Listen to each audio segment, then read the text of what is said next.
Hello, everyone, and welcome back to the 48 Now Desk. I'm digital host AJ Wiest, and of course, Halloween is just around the corner. And in honor of spooky season, today I am joined by author and haunt historian Allen Sircy.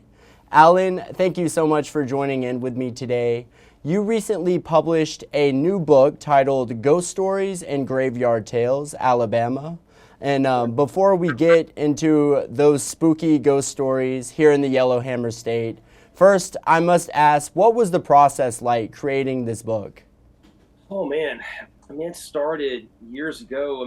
I've grown up in Nashville all my life, and I have family in Huntsville, and I would go down to Panama City, and I would stay in Birmingham halfway. I spent a lot of time in Alabama as a kid, and I guess I started writing books. I guess 2018, 2019, and most of them Middle Tennessee, and then I think it was 2020. I stayed in Birmingham for a long weekend, and I stayed at the Redmont. I talked to some folks there, and they'd tell me some things, and walk over to Tutwiler and tell you some different stuff, and um, I started combining that with some of the stuff from Maple Hill Cemetery in Huntsville, and I found some other stuff, some grave robbing stuff, some robbing bodies, of electricity. Just like Alabama's got some really strange history, and it makes for a fun book. Absolutely. Have you always been interested in the paranormal, or did you first get like kind of that inspiration when you stayed in Birmingham? I mean, I love the history. It started years ago. My wife took me to Savannah, Georgia. If you've been to Savannah, all those big, picturesque, beautiful squares are mass graves from the American Revolution. Did a ghost tour, and you go there, and they tell you the history and how it correlates to the hauntings. I just thought that was so neat. And I came back to Middle Tennessee and started doing the research and writing books about the history and the hauntings of Middle Tennessee, Nashville, Gallatin, Murfreesboro, and then started jumping around to Louisville, New Orleans, Alabama, Florida, just where I can find some just weird, cool, fun history. Well, very cool. And out of all the places you researched here in Alabama, one of them was Maple Hill Cemetery in Huntsville. Can you speak a little on Maple Hill and what happened there that makes the cemetery so haunted? Well, the legend is Maple Hill has the Dead Children's Playground. It's a cemetery. It's kind of adjoining the Maple Hill Cemetery back there, and the kids can go back there and play and all that. Supposedly, the swings will swing at night, and they hear kids, stuff like that. But to me, the coolest thing about Maple Hill, there's a mausoleum there, and according to legend, there's a lady that you can hear rocking back and forth in a rocking chair. There's a young woman. She married the son of a governor, and as she's getting ready for a wedding, it's actually going to be two weddings. Her cousin is going to marry the her husband, her future husband's cousin or brother, and she got sick. She took some poison instead of medicine when she got sick, and they decided to rush her wedding along. Well, she got married, and then she died shortly thereafter. They buried her in the mausoleum in the wedding dress, and because he wanted to see her in the dress, he put her in the rocking chair, and supposedly she rocks back and forth there in that mausoleum. Wow, that is incredibly creepy. That is for sure. Um, Definitely really cool though. What would you say was the most challenging part of writing the book? And like where all did you travel here in the state? Yeah, it's from Mobile to Huntsville, Athens. It was kind of all over, a hodgepodge. And well, one of the strangest things is it's never happened. I've written probably over 20. I know I've written over 20 books, and I went down to Montgomery. I guess it was back in May or June to finish it. And I was walking through the cemetery, Westcott Cemetery in Montgomery, where they had a history of grave robbing. And I'm walking through the cemetery, and there's a busted open grave.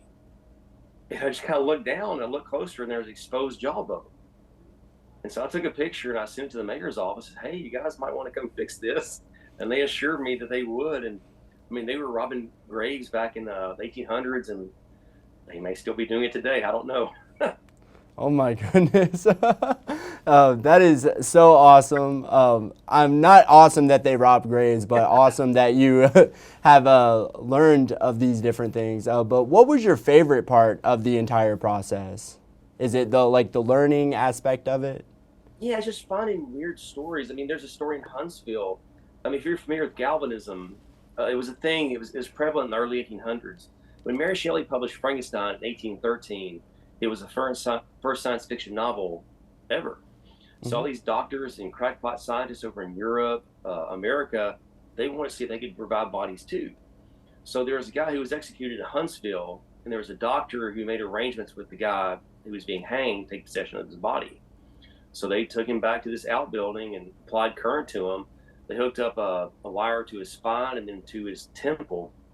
And of course, a galvanized battery, it's made of chemicals. And once it's charged, those wires, they just course electricity through his veins. And the guy shut off the table, his eyes open wide, his mouth starts opening like he's trying to form words. He's moving around. And for like 45 seconds to a minute, it gave the illusion of the guy being revived and alive. And it happened a lot. It wasn't just Huntsville. It happened in Chicago, Franklin, Tennessee, Nashville, Tennessee, St. Louis. It was kind of a thing. It happened in Knoxville. But yeah, it's just a weird thing, part of history that it's kind of intriguing to me. That is that is very intriguing. Absolutely. I looked at some of the other characters in the book, such as like the Gadsden Witch of the Woods, the Coosa River Monster, and of course Hug and Molly. Could you speak a little about some of those characters that readers can find in your book? Yeah, and it's like every little small town has a tale. I had friends in Gadsden. I used to play music with them. They would talk about the witch there, and hugging Molly's a thing that these kids swear this lady comes out and she tries to hug you, and supposedly it may stem from a guy who was arrested, and he would come back home and sneak around the bushes at night and scare people, and he was running around town. See, all these towns have these weird things. I mean, you have the Alabama White thing, which is a takeoff on Bigfoot, and I mean, maybe it's a thing, maybe it's just a legend. I don't really know, but it's a lot of fun to kind of dig into, and it really people seem to enjoy it. Very much so. You mentioned you were from Nashville. I actually I went to college in Nashville at Belmont University, and we had heard these ghost stories of Adelicia Ackland Oh yeah, haunting the Belmont Mansion. And Nashville is very. I know the Union Station Hotel up there, and I believe the Hermitage is also haunted. But what is it about southern cities such as Nashville, like Savannah, Charlotte, New Orleans, that just seems to have a lot of ghost stories and paranormal activity? man, it's just really just weird history. It's just, I mean, in Middle Tennessee, you had slavery, you had the Civil War, you had Native Americans, you had fire codes. Middle Tennessee didn't have fire codes till 1850, and it wasn't like 20, 30 years till it kind of applied to surrounding areas. So everything's made of wood, and they're battling fires with bucket brigades from the river or a horse-drawn steam engine that takes forever to get there. So by the time they're trying to get the fire engine ready or the buckets prepared, the whole block's engulfed. So fire is a big issue too. But it's funny you mentioned Belmont. Yeah, Belmont Mansion in Nashville, Belmont University. Yeah, they're super haunted, but they don't really talk about it. I had a guy tell me there. I have a South Nashville book, and he was telling me, he said, yeah, there's all kinds of stories, but we don't really talk about it. We don't promote it because there's a bunch of kids here, and they get bored on a Friday night, and we don't want a bunch of them trying to break in and come around the old mansion here looking for the ghost. Very true. There definitely are students who look for it. That is for sure. I never had a encounter with Adelicia, but I had a few classmates that did. Yeah. But speaking on some of your other works, you've researched Chicago, of course, Nashville, Kentucky, New Jersey, to just name a few. Which state would you say has surprised you the most?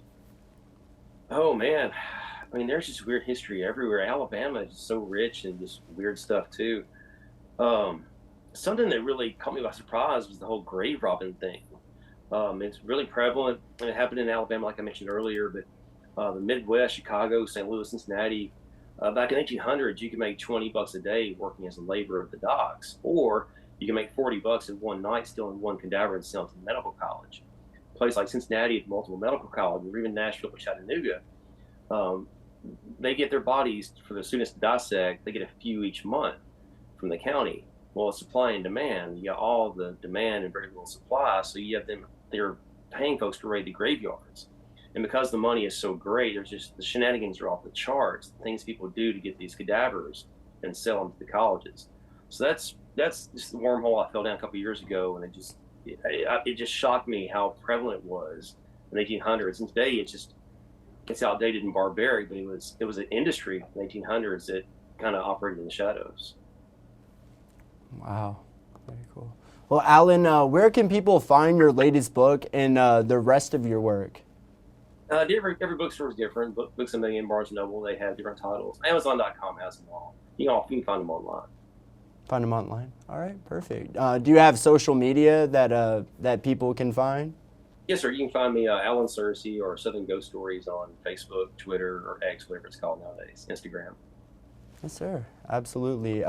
Is there anything else in the works you'd like to preview or talk about?